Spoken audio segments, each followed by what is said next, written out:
钱呀？哎，老大，付账啊！我的钱都在你那儿呢。钱好像都掉在树林里了。哎，二位，你们谁付账啊？不是，那个掌柜啊，我们呢原本是有钱的，但是一不小心钱丢了，是不是啊？对。对。你怎么知道？哎呦，赖账的都这么说，我见得多了。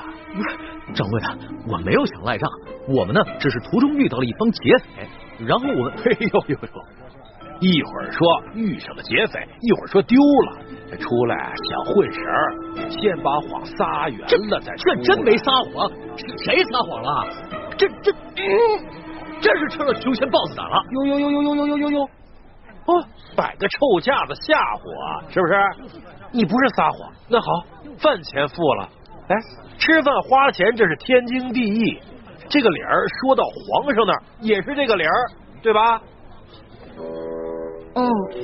皇上来这儿也是这个理儿，的确是这个理儿。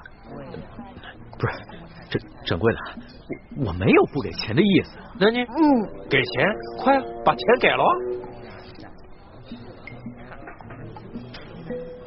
老大，要不然你先把你那个金镯子拿出来，回头给你买几个月。不可能！这个金镯子是我另外一个兄弟给我买的生日礼物。那日在太原帮你当了一袋粮食，后来有一天好不容易赎回来了，这才几天还没带热乎呢，不能给你。掌柜的，要不然这样，我们呢给你写个欠条，回头我让人给你送过来，我给你送10倍不对，我给你100倍。呸！还10倍100倍，这混神的我见得多了，可没见过像你这么笨的。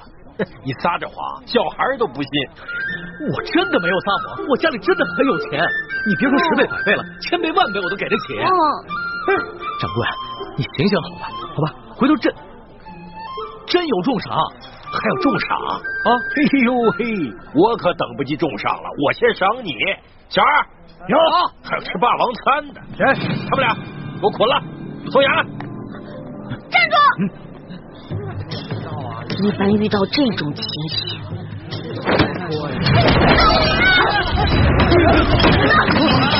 别跑！别让他跑了！站住！